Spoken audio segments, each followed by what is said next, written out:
Hi, this is Tracy Sparrowhawk here. Thanks for joining me today. I wanted to ask you a quick question. Do you realize how you're being manipulated by the food industry?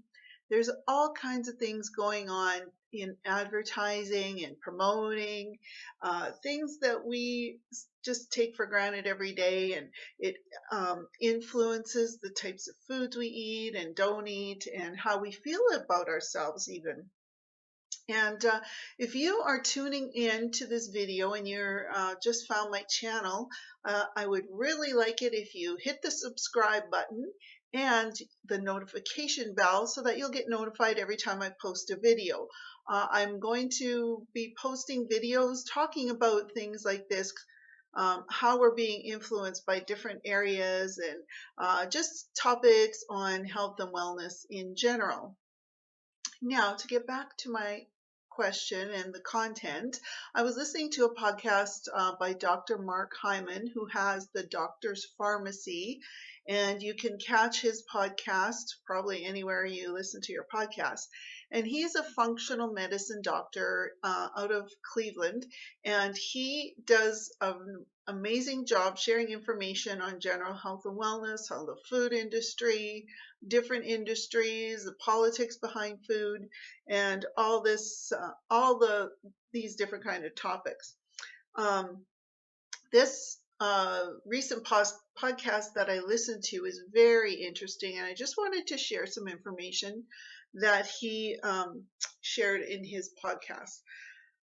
Now, I know that there is so much confusion out there right now over what people should be eating, like what plan works, and they've got keto and paleo and vegan and carnivore and all kinds of different types of diets that go on and on. And, everybody has their opinion on what works and what doesn't work.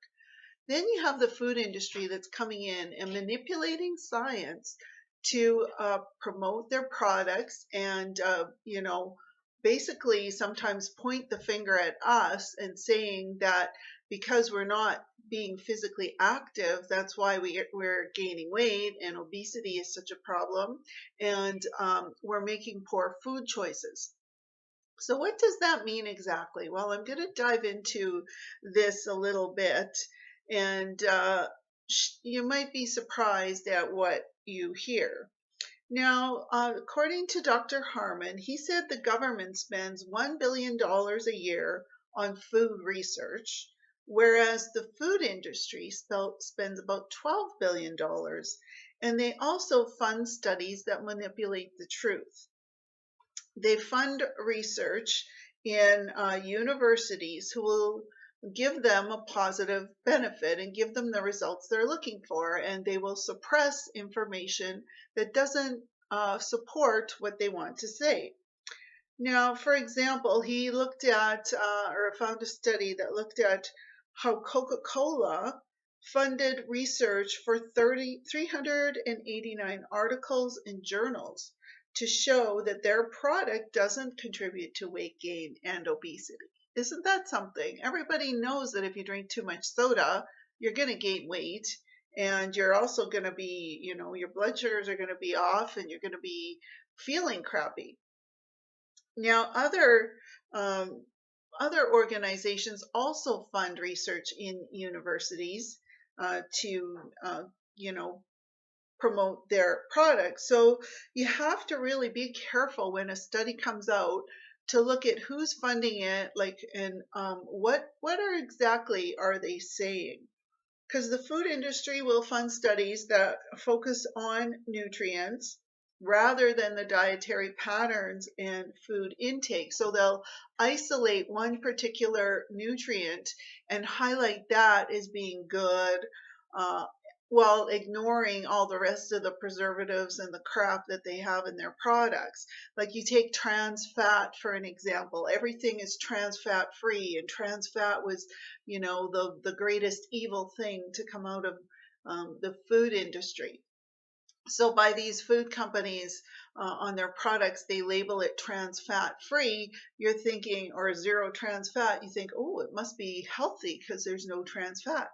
Well, that doesn't take into account all the sugar, all the chemicals and the preservatives, and the low nutritional value of that product from the beginning. And then what they can do is they'll just manipulate, take that one ingredient and manipulate all their marketing to focus on that one ingredient. So, like I said, it will make you think that that thing is healthy. Um, and they'll use these nutrient content claims to focus on their product and promote it the way they want. Now, the food industry will and different companies will also fund research on non-nutrition type of studies and how that affects health. So they might focus on the physical activity or the sedentary lifestyle rather than their highly processed food. So they try to create a diversion by promoting the physical activity component, whereas they can frame it as a result of poor dietary choices and a lack of physical activity. And then so they do that by focusing on the obesity piece and other associated diseases. And you know why that works? Because then they can go ahead and promote their products everywhere. And like I said before, they point their finger at you. It's your fault. Doesn't matter that every commercial, every other commercial on TV is for like a fast food restaurant or frozen pizza or going out to a restaurant or drinking alcohol or beverages. It doesn't matter if you walk down the street and every billboard is promoting McDonald's or whatever. It's your fault because you are making those poor choices and you're not getting out and exercising enough. So, and now what happens when this goes on, um, especially if they're partnering with universities, it can create a little bit of a conflict of interest. It'll influence public policy through the skewing of the evidence and shaping opinions. And it also could change an academic research agenda away from important public health problems and rather focus on these things that the companies want to promote, right? Um, Now, studies funded by the food industry show that 8 to 50 show that there are benefits to their products 8 to 50 times in these different studies. Like if you take, for example, artificial sweeteners, there's so many studies that came out when they started promoting artificial sweeteners that showed how good they were, how they would help you lose weight, and they're good for diabetics because they're not because of the sugar content. So 99% of those studies that are promoted by the companies or funded by the companies show a positive benefit. But if you look at independent studies, most of those, probably almost 99% of those studies, show that artificial sweeteners are very bad for your health. They don't help you lose weight. They actually increase what you want to eat. They increase your appetite and they make you eat more. Now, other studies on sugar that are done have shown that the data doesn't support any restrictions on the amount of sugar you can consume and that sugar isn't harmful. We're just, we're too worried about it. Sit back, relax, eat all the sugar you want. It's not harmful. Um, Now, the group that funded this particular research on sugar is the International Life Sciences Institute, which sounds like a pretty good thing, right? But if you look at who funds that group, it's funded by Coca-Cola, the Dr. Pepper Snapple Group, the Hershey Company, Mars Inc., Nestle USA, PepsiCo, and others. So, of course, these companies are going to fund a study or fund different studies that are going to make sugar appear like it is not harmful. So you always need to follow the money when these studies come out. Now, these food industry groups are also tied into health associations like the American Diabetes Association. Think of aspartame and all the artificial sweetener companies that the American Dietary or Diabetic Association promotes. The American Heart Association, the American Cancer Society. These are just a few of the big professional organizations that are supposed to be fighting there and representing things that will fight these diseases like cancer and heart disease and diabetes, but the they're also promoting food products that are associated with the very diseases that they're supposedly trying to fight. So doesn't that seem like a conflict of interest to you? I don't know. What do you think about that? Like, do you believe the claims that when you see ads from a dietary association or some kind of health association promoting a particular food, and you look at the food that they're promoting, like the American Heart Association promoting margarine?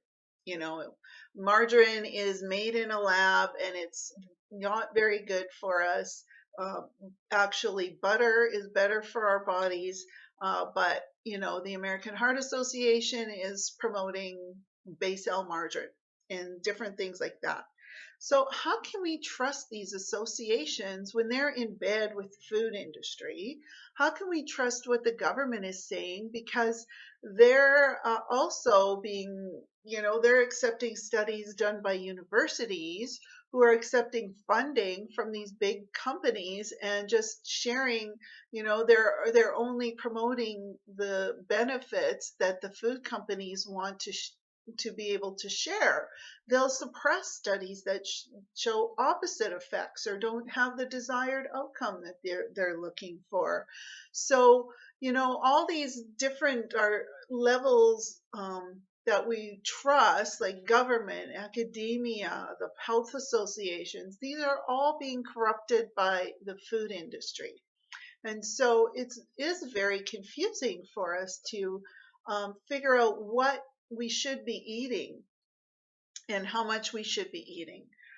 So all I would just recommend is that you read your labels, you do your research, and if you are seeing a health association or a government body um, promoting certain food, like especially foods that are ultra processed, you have to wonder, okay, where are you getting your money from?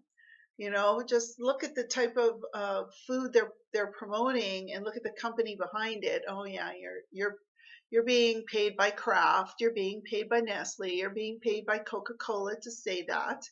Um, I know somebody who is a dietitian and works like in a government organization, and she sees people all the time who need to eat healthier, and she has a system that could help them, but she can't share it with them because she's works for the government, right? And she has to promote what the government tells her to promote as far as nutrition goes. So you know, we have to be really vigilant because there's so much confusing information out there. Now, I don't know. How do you decide what foods you're going to eat? Do you follow any kind of special diet plan, like keto or paleo, or are you just kind of very confused about what to eat? Just leave a comment. Let me know. I'd be interested to know what you guys think. Now, if you want a list of food, like I um, have a list of foods that you need to avoid if you want to lose weight and feel healthier. So if you would like the list of foods to avoid that are going to help you lose weight and feel good, leave a comment and I will reach out to you. And if you like this video and found the information helpful, feel free to share it. That's great. And I hope you subscribe to my channel and check back whenever I have a new video. So thanks, and I'll see you on the next one.